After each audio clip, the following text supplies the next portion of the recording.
नमस्कार दर्शकों, खास मुलाकात में आपका स्वागत है। मैं हूं जेके आसू। आज हमारे साथ छतरपुर एसडीएम श्री डीपी द्विवेदी जी मौजूद हैं। इनसे जानेंगे आखिरकार इनका जन्म कहाँ हुआ, शिक्षा कहाँ हुई। सबसे पहले आपका बहुत बहुत स्वागत है कार्तिक टाइम पर। Thank you. और मैं सबसे पहले आपके परिचय से प्रारंभ करता हूँ कि आपका जन्म और शिक्षा कहाँ हुई है। मेरा जन्म 1 नवंबर 1961 को दमोह डिस्ट्रिक्ट में एक गाँव जन्मपुरा वहाँ पर हुआ। प्रारंभिक शिक्षा भी गांव में हुई। हायर सेकेंडरी तक मैंने गांव में ही शिक्षा ग्रहण की। बीएससी मैंने जबलपुर में गवर्नमेंट साइंस कॉलेज से की। अंग्रेजी साहित्य से एमए किया है सागर विश्वविद्यालय से। आपकी रुचियाँ क्या क्या रही, हॉबीज क्या रही? देखिए, शुरुआत के दिनों में चूंकि मेरे घर की अर्थव्यवस्था कृषि पर आधारित थी, तो प्रथमता तो मैं ये कहना चाहूँगा कि मेरी जो रुचि थी वो खेतों के लिए बहुत ज़्यादा उन्नत करने के लिए, खेती को उन्नति के पथ पर ले जाने के संबंध में था, क्योंकि परंपरागत पद्धति से खेती होती थी हमारे यहाँ पर। परंतु उसी दौरान मैं आपकी नॉलेज में बता दूं कि मेरी 6वीं सर्विस है। सबसे पहले मैं आजकल आपको ग्रामीण कृषि विस्तार अधिकारी कहते हैं, ग्राम सेवक कहा जाता था उसमें। मैंने आपके इसी नौगांव में लगभग 15 दिन ट्रेनिंग की, परंतु वो पसंद नहीं आया, छोड़ के चले गए। उसके बाद लगभग 1.5 साल मैंने टीचरशिप की, वो पसंद नहीं आया, उसको छोड़ दिया। उसके बाद मैं Punjab national bank Mahakal road branch Ujjain में क्लर्क कम कैशियर हो गया, एक आध हफ्ता किया, उसको छोड़ दिया। फिर पीएनटी में पोस्ट एंड टेलीग्राफ डिपार्टमेंट में पोस्टल असिस्टेंट बना, 3 महीने उसको किया, उसको छोड़ दिया। उसके बाद सर्वे ऑफ इंडिया में सर्वेयर के पद पर भी मेरी नियुक्ति हुई, परंतु मैंने इसको ज्वाइन नहीं किया। इसी दौरान मेरे पिताजी ने मेरी शादी कर दी।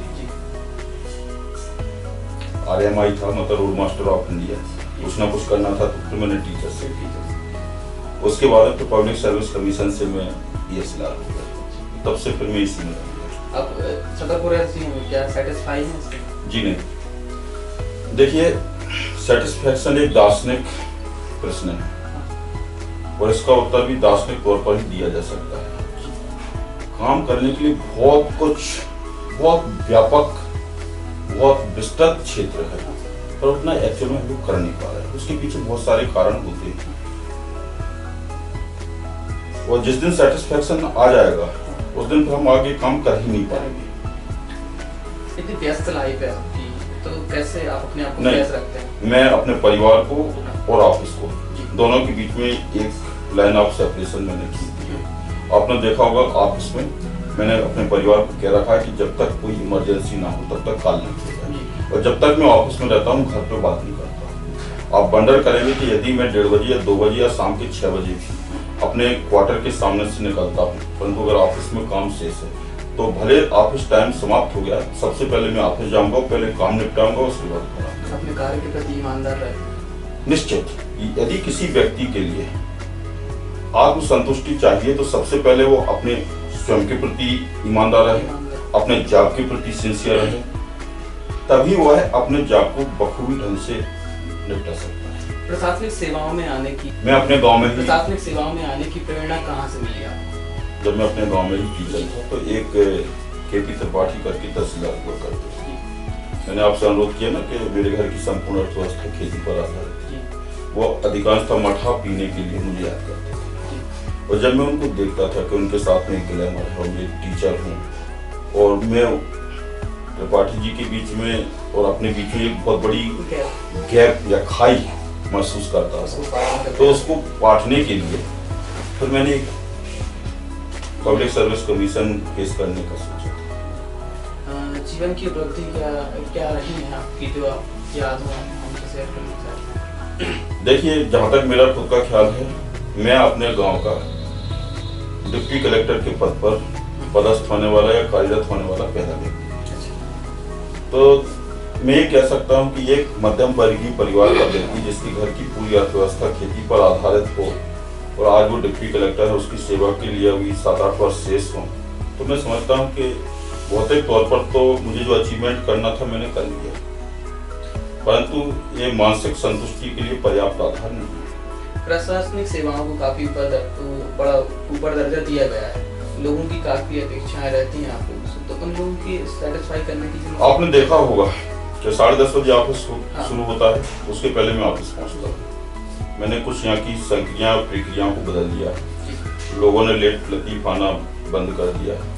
मेरे पहुंचने के पहले ही मेरा स्टाफ पहुंच जाता है और मेरी कोशिश होती है कि जो दूर दराज से गांव के लोग आते हैं, निश्चित है उनके लिए कहीं ना कहीं कोई तकलीफ होगी। और चूंकि मैं खुद उसी ग्रामीण परिवेश से जुड़ा हुआ हूँ, तो मैं उनके दर्द को बखूबी समझ सकता हूँ। इसलिए मेरी कोशिश होती है कि जो व्यक्ति आया है मैं उसको सुनूं और उसका जिस सीमा तक मैं निराकरण कर सकता हूँ, जहाँ तक मेरी सीमा है उसका मैं निराकरण करूँ, ताकि वो व्यक्ति संतुष्ट होकर के पहुंचे। क्योंकि हम लोग लोक सेवक हैं। लोक सेवा का अर्थ ये होता है कि हम पब्लिक की सेवा करें, पब्लिक को हम सेवा दें।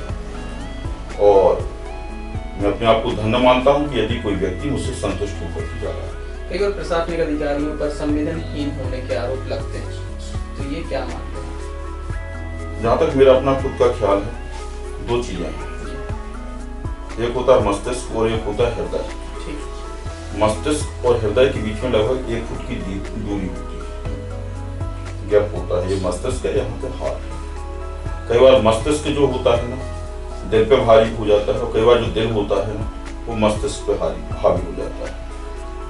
इनके बीच में एक सामंजस्य बना रहना चाहिए। हमें संवेदनशीलता के चक्कर में या सहानुभूति के चक्कर में नियमों, कानूनों और विधान का पालन करना नहीं छोड़ना चाहिए।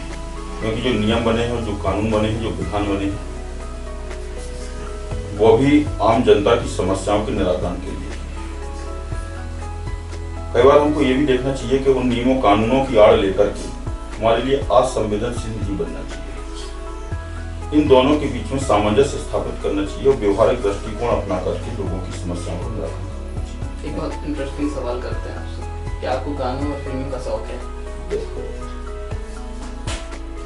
जब से इस विभाग में आया पूरा पिंगल शास्त्र भूल गया। वो दिन और थे, आज के दिन और हैं। मतलब गाने और फिल्में आपको पसंद थी? कभी ये भी थे कि एक दिन में 4-4 फिल्में दे दिया करता था। और आज की स्थिति यह है कि सदियों ने, कम से कम 4-5 साल हो गए जब सबने एक फिल्म ही नहीं देखी। सबसे अच्छी फिल्म कौन सी लगती है? मुझे सबसे अच्छी फिल्म लगी बागवान। बागवान बहुत अच्छी फिल्म। एक और सवाल है, चलते चलते आखिरी सवाल है। जो युवा प्रशासनिक सेवाओं में जाना चाहते हैं, आगे बढ़ना चाहते हैं, उनके लिए क्या संदेश है हमारे चैनल के माध्यम? देखो, एक सीधी सी बात है, सुविधाओं का आजकल के बच्चे गलत उपयोग कर रहे हैं। बहुत एक बात का आवरण उन लोगों ने ओढ़ लिया है। हमने कभी ट्यूशन नहीं पढ़ी है, हम साइकिल से स्कूल जाया करते थे। आजकल के बच्चे के पास में बाइक है, कार से स्कूल जा रहा है, कॉलेज जा रहा है। स्कूल में और कॉलेजों में तो ये लोग मतलब क्या कहना चाहिए कि भाग लेते हैं, फिर शाम को या सुबह ट्यूशन पढ़ने का नाटक करते हैं, कोचिंग जाते हैं, परंतु I think they are not sincere to their job, they are not honest to their job. और यदि ऐसा करते हैं तो ऐसी कहीं कोई प्रॉब्लम नहीं है।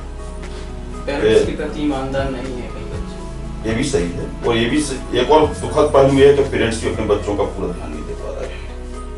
हमारे साथ थे खास मुलाकात में छतरपुर एसडीएम डीपी द्विवेदी जी, जिन्होंने बताया कि उन्होंने एक साधारण से परिवार से और साधारण शिक्षा हासिल करते आज ये पद हासिल किया है। इसी के साथ एक और शख्सियत से मुलाकात होगी। पैप्टिक टाइम के लिए JK आशु की रिपोर्ट।